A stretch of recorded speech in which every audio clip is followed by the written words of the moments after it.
साईं जीएम साहिब जेतोणीक शहीद जुल्फ़िकार अली भुट्टे खां उमिरि में वॾो हो, पर जॾहिं बि भुट्टो साणुसि मुलाक़ात लाइ आयो त हुन हिकु वॾे जी हैसियत सां संदसि पीउ जे शाहनवाज़ भुट्टो जे दोस्त जी हैसियत सां उनखे मशवरा ॾिना। जिन ते भुट्टो अमल कयो या न कयो उहो हाणे तारीख़ जो हिसो बणिजी चुको आहे। साईं जीएम साहिब खां हिकु भेरे पुछियो वियो त भुट्टे साहिब सां तव्हांजी वाक़फ़ियत कॾहिं थी? त जीएम साहिब वराणियो त भुट्टे सां मुंहिंजी पहिरीं मुलाक़ात उन वक़्तु थी जॾहिं संदसि वालिद सर शाहनवाज़ भुट्टो मूंखे जुल्फ़िकार अली भुट्टे जे तोहर जो कार्ड मोकिलियो ऐं ॿियो भेरो वरी शाहनवाज़ भुट्टे जुल्फ़िकार अली भुट्टे जी पारत कंदे चयो त ही तव्हांजो भाइटियो आहे, हिनखे सियासत सेखारियो ऐं वक़्त ब वक़्त खेसि संभाले हिदायतूं ॾींदा रहिजो। मां ज़िंदगी जे आख़िरी लोॾनि में आहियां। इहे शाहनवाज़ भुट्टे जा साईं जीएम साहिब खे लफ़्ज़ हुया ऐं हुन पंहिंजे पुट जी पारत कई। टियों भेरो साईं जीएम साहिब ॿुधाए थो त भुट्टो मूं वटि सन आयो ऐं मूंखे चवणु लॻो, चाचा अव्हां मोहम्मद अली जनाह जा सख़्तु मुखालिफ़ आहियो। हींअर उन जी भेण फातिमा जनाह जनरल अयूब ख़ान सां इलेक्शन में बीठल आहे, तंहिं करे अव्हां फातिमा जनाह जे मुक़ाबले में जनरल अयूब जी हिमायत कयो। जीएम साहिब ॿुधाए थो त मूं खेसि जवाबु ॾिनो, मोहम्मद अली जनाह जी मुखालफ़त करे जनरल अयूब ख़ान जहिड़े डिक्टेटर जी हिमायत न कंदुसि। उन खां पोइ वरी कुझु वक़्त खां पोइ जुल्फ़िकार भुट्टो आयो, अची चयाईं त जनरल अयूब ख़ान हाणे पहिरियां जुल्फ़िकार भुट्टो अयूब ख़ान जे काबीना में शामिल हुयो, उनजो वज़ीर हुयो, उन लाइ हिमायत वठणु आयो। उन खां पोइ जॾहिं हू उन जी काबीना खां जुदा थी वियो त वरी आयो। साईं जीएम साहिब खे हुन चयो त जनरल अयूब ख़ान खे अॻे तव्हां डिक्टेटर सम्झंदा आहियो, इन करे संदसि मुखालफ़त में मुंहिंजी मदद कयो। माना पहिरियां हू डिक्टेटर न हुयो हुनजे चवाणी, ऐं हाणे जॾहिं पाण हुनखे छॾियईं त हू डिक्टेटर थी वियो। साईं जीएम साहिब ॿुधाए थो त 5 दफ़ो भुट्टो मूंसां हिंदुस्तान मां जंगी कैदी छॾाइण लाइ आयो, ॻाल्हि ॿोल करणु आयो ऐं हिंदुस्तान सां इन सिलसिले में ॻाल्हि ॿोल लाइ मूंखे चयो, छाकाणि त बांग्लादेश जे आज़ादी बैदि 90,000 जंगी कैदी भारत वटि कैदी पढ़ाइण आया। जीएम साहिब ॿुधाए थो त मूं खेसि चयो त जेकॾहिं भारत सां कैदियुनि जी आज़ादीअ लाइ ॻाल्हाइण हलिबो त सिर्फ़ु तूं ऐं मां हलंदासीं, त पोइ मां हलण लाइ तयारु आहियां। इन शर्त ते भुट्टे पंजाब जे सियासतदाननि पंहिंजे काबीना जे मेंबरनि सां मीटिंगूं कयूं ऐं सलाहूं करे चवाए मोकिलियो त पंजाबी तव्हां ते ऐं मूं ते एतमाद नथा कनि त मता ही इंडिया सां कन्फीडरेशन या को ॿियो सिंध जो मुआइदो न करे अचनि। इन करे मूं सां गॾु वॾो वफ़द हलंदो, उन सां गॾु अव्हांखे हलणो पवंदो। जीएम साहिब चवे थो त मूं इनकार कयो त ॿियनि सां गॾु आउं कोन हलंदुसि। 6हों दफ़ो भुट्टो पठाणनि ऐं बलोचनि सां ठाह करण लाइ मुंहिंजी ज़रूरत सम्झी मूं वटि हली आयो। 1973 वारे आइन जे ठहण खां पोइ मरकज़ी वफ़ाक़ी हुकूमत खां यानी भुट्टे साहब नेप ऐं जमियत उलमा इस्लाम सां ठाह करणु पिए चाहियो त जीअं उन वक़्तु सूबो सरहद मौजूदा ख़ैबर पख्तूनख्वा ऐं बलोचिस्तान में हू सूबाई हुकूमतूं ठाहे सघे। हाणे इन वक़्तु सॼे मुल्क में साईं जीएम साहिब हिकिड़ो अहिड़ो पावरफुल सियासतदान हुयो जो इहो कमु सर अंजाम ॾेई पिए सघियो, माना पठाणनि ऐं बलोचनि सां ॻाल्हाए पिए सघियो। तंहिं करे भुट्टे साहिब साईं जीएम साहिब खे गुज़ारिश कई त बलोचनि ऐं पठाणनि में तव्हांजो तमामु सुठो असरु आहे, सो तव्हां ठाह कराए ॾियो त अहसान थींदो। इन सिलसिले में साईं जीएम साहिब जो इस्लामाबाद वञणु थियो। सैयद कोशिश करे बलोचनि ऐं पठान लीडरनि खे भुट्टे साहिब सां ठाह करायो। ॿिन्ही धुरियुनि खे साईं पंहिंजे शख़्सी असर सां राज़ी करे भुट्टे साहिब सां ठाह कराए सूबाई हुकूमतूं ठाहिण लाइ आमादा कयो। बलोचनि जे तरफ़ां अताउल्लाह मेंगल ऐं पठाणनि तरफ़ां वली खान नुमाइंदा हुआ।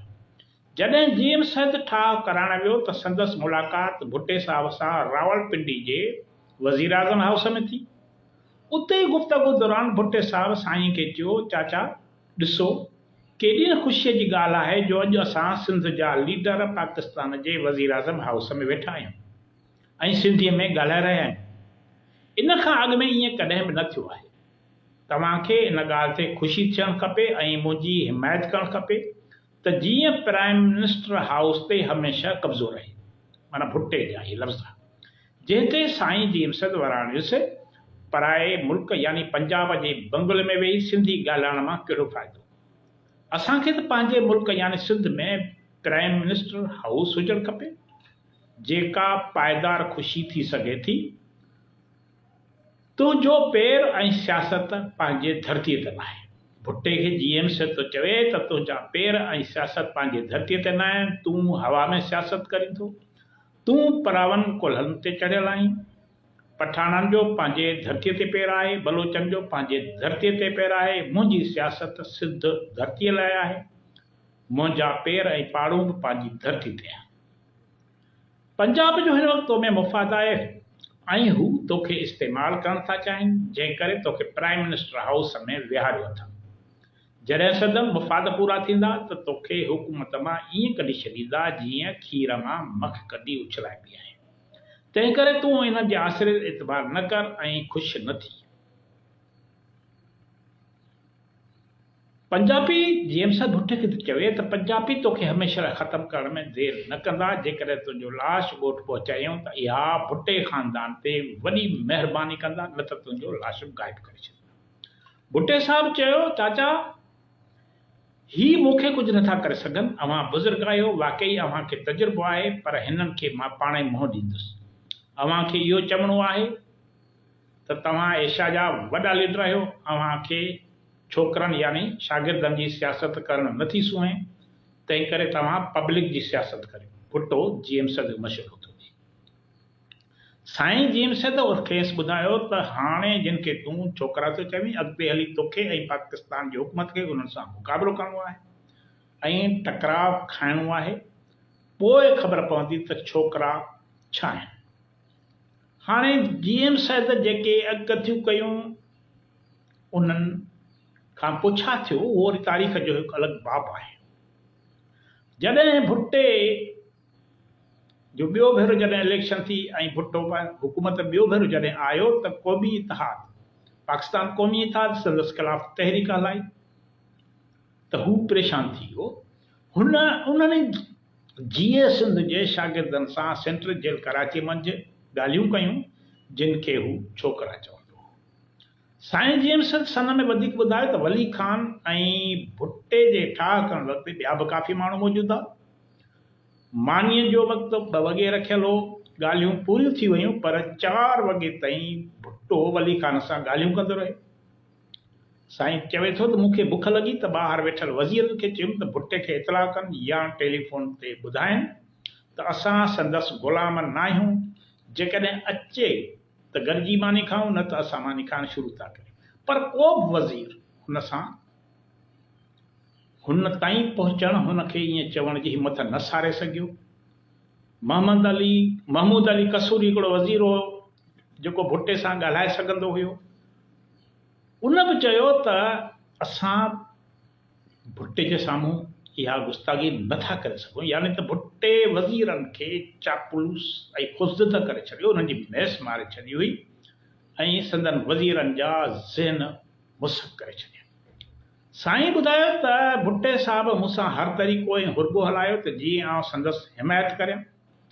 एतिरे क़दुरु जो मुंहिंजी कार जो दरवाज़ो बि अची पाण खोलियईं। पर मूं खेसि चयो त भुट्टा साहिब, तुंहिंजे इन ई ख़ुशामद ते आउं तुंहिंजी हिमायत नथो करे सघां। जीएमसी जिन ख़तरनि जो अंदेशो ॾेखारियो, भुट्टे साहिब खे पंहिंजे किताब हेड़ा हाञा थियनि बुरे हिन बबूर में लिखी मोकिलियो हो त तूं नौजवान आहीं, असांखे तुंहिंजे अॻिते वधण जी ख़ुशी आहे, पर तूं सिंध जे मुफ़ाद खे क़ुर्बान न कर।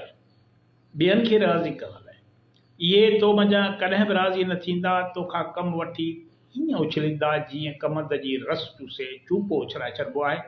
हू तोखे ख़तमु करे छॾींदा। तंहिं करे तूं सिंधियुनि खे नज़रअंदाज़ न कर, उन्हनि खे मज़बूत कर त जीअं ॾुखे वक़्त में तोखे कमु अचनि। अॻिते छा थो थिए उहो तारीख़ जो हिसो आहे। जॾहिं ज़ुल्फ़िकार अली भुट्टे खे फाही ॾिनी वई त साईं जी एम सैयद संदसि तहज़ियत लाइ लाड़काणे वियो हो। उते अल मुर्तज़ा हाउस में नुसरत भुट्टो खे तहज़ियत करण खां पोइ चियो हुयईं त भुट्टे साहब जे वञण खां पोइ हाणे सबक़ सिखो, छॾियो वफ़ाक़ जी सियासत, सिंध जी सियासत करियो। उन ते नुसरत भुट्टो खे चयो असां सिंध जी सियासत कंदासीं त हू यानी वफ़ाक़ जा मालिक नाराज़ थी वेंदा, तंहिं करे उन्हनि खे नाराज़ करणु नथा चाहियूं। जीअं सैद ऐं भुट्टे जूं ॻाल्हियूं तारीख़ जो हिसो बणिजी चुकियूं आहिनि, उन जा नतीजा बि अॼु असांजे साम्हूं आहिनि। अव्हां जी वॾी वॾी महिरबानी। ईंदड़ वीडियो ताईं इजाज़त ॾींदा।